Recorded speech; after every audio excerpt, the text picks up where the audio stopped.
Professor Arun Sharma ने सत्याग्रह शुरू किया, यूथ कांग्रेस के अध्यक्ष शामिल होने पहुंचे। ग्वालियर के जीवाजी विश्वविद्यालय में प्रोफेसर अरुण शर्मा का सत्याग्रह जारी है। उनके सत्याग्रह में अब अलग अलग राजनीतिक दल भी शामिल होने लगे। बुधवार को युवक कांग्रेस के प्रदेश अध्यक्ष मितेंद्र सिंह भी सत्याग्रह में शामिल होने पहुंचे, जहां हाथ माथे पर काली पट्टी बांधकर विरोध दर्ज कराया। ईओडब्ल्यू द्वारा एफआईआर दर्ज किए जाने के बाद भी आरोपियों के खिलाफ कोई एक्शन न होने के खिलाफ यह प्रदर्शन किया जा रहा। आपको बता दें, मुरैना जिले के झुंडपुरा स्थित शिव शक्ति कॉलेज को 14 साल से कागजों में ही संबद्धता दिए जाने के मामले में ईओडब्ल्यू ने जीवाजी विश्वविद्यालय के कुलगुरु प्रोफेसर अविनाश तिवारी सहित 17 प्रोफेसर के खिलाफ एफआईआर दर्ज की है, लेकिन उसके बावजूद कार्रवाई न होने पर अब फर्जीवाड़े को उजागर करने वाले अरुण शर्मा ने मोर्चा खोल दिया। जीवाजी विश्वविद्यालय के परिसर में वह सत्याग्रह पर बैठ गए। उनके इस प्रदर्शन में अलग अलग राजनीतिक दल भी शामिल होने पहुंच रहे हैं। अरुण शर्मा का कहना है कि यदि मामले में कोई बड़ा एक्शन अभी भी नहीं लिया गया तो वह राजभवन तक साइकिल यात्रा निकालेंगे। इसके अलावा भोपाल में ही उच्च शिक्षा विभाग दफ्तर के बाहर धरने पर बैठ जाएंगे और जरूरत पड़ी तो वह दिल्ली स्थित जंतर मंतर पर जाकर भी धरना प्रदर्शन करेंगे। ग्वालियर अभी तक से चर्चा के दौरान शिकायतकर्ता प्रोफेसर अरुण शर्मा ने कहा, सतत संघर्ष जारी रहेगा अंतिम सांस तक। कल शाम को 5 बजे से यहाँ बैठा हुआ हूँ, क्योंकि आज धरती माँ है और आसमान पिता है। खुले आंगन में बैठा हूँ। लगातार जान से मारने की धमकियां मुझे उच्च शिक्षा माफिया द्वारा दी जा रही हैं, जिसकी ऑडियो रिकॉर्डिंग्स मैं ग्वालियर डीएम, ग्वालियर एसपी और आईजी को दे चुका हूँ। 27 बार आवेदन दिया है मैंने। अब यह सच अधूरा न रह जाए, इसकी जिम्मेदारी आज से यूथ कांग्रेस मध्य प्रदेश के अध्यक्ष मितेंद्र सिंह, पवन शर्मा जी एनएसयूआई जिला अध्यक्ष ग्वालियर और छात्र नेता संघर्षशील युवा नेता पारस यादव जी की है। अगर डॉक्टर अरुण शर्मा को कुछ हो जाता है तो ये जो असत्य आधार पर ये जो कॉलेजों का संचालन है, ये सच पूरा सामने नहीं आ पाएगा। 400 पेज के आरटीआई के दस्तावेज मेरे पास हैं। 147 आरटीआई मैंने लगाई है पिछले 2 साल में, और यह मैं ग्वालियर उच्च न्यायालय के माननीय जज साहब को अपने एडवोकेट अवधेश सिंह भदौरिया जी के माध्यम से ही दूंगा, क्योंकि मैंने पीआईएल भी लगा रखी है।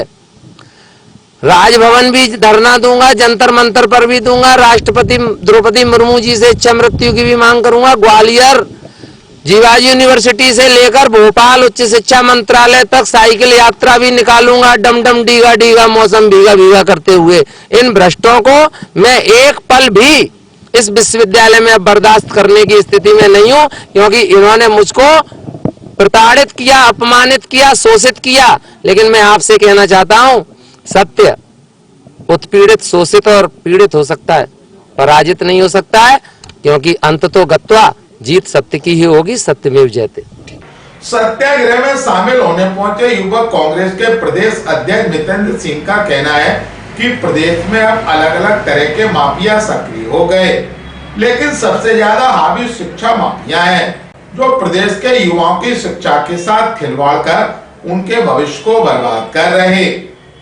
ग्वालियर अभी तक से चर्चा के दौरान युवक कांग्रेस के प्रदेश अध्यक्ष मितेंद्र सिंह ने कहा, देखिए, आज सरकार इस प्रदेश के अंदर एक योजना बना रही है। वो लंबी योजना आज मुझे यहाँ आके समझ में आई। वो लंबी योजना ये है कि अभी तो हम लोग रोजगार की लड़ाई लड़ रहे थे इस प्रदेश में कि नौजवानों को रोजगार दो।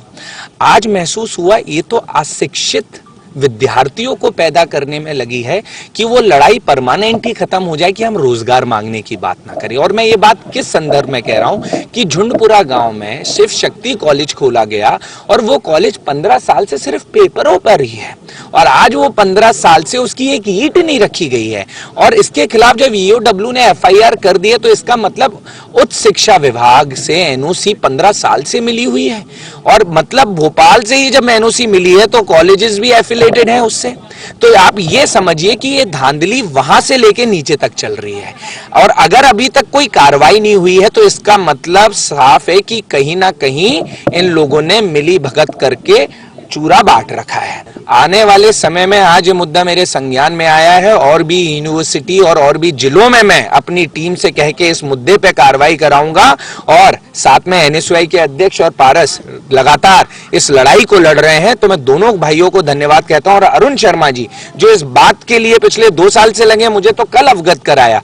मैं इसमें छानबीन तो हर जिले में कराऊंगा, और साथ में इस मुद्दे को लेके एक बहुत बड़ा शंखनाद करूंगा। अगर जल्द से जल्द इस पे कार्रवाई नहीं हुई तो वो शंखनाद आपको यूथ कांग्रेस द्वारा किया हुआ देखा जाएगा, क्योंकि पहले तो रेत माफिया सुना करते थे, अब तो शिक्षा माफिया भी पैदा हो गए हैं। वैसे माफिया कि प्रदेश में आने वाली पीढ़ी को अशिक्षित कर रहे हैं, जिससे ये किसी काम के ना रह जाए और सरकार को कोई काम ना देना पड़े।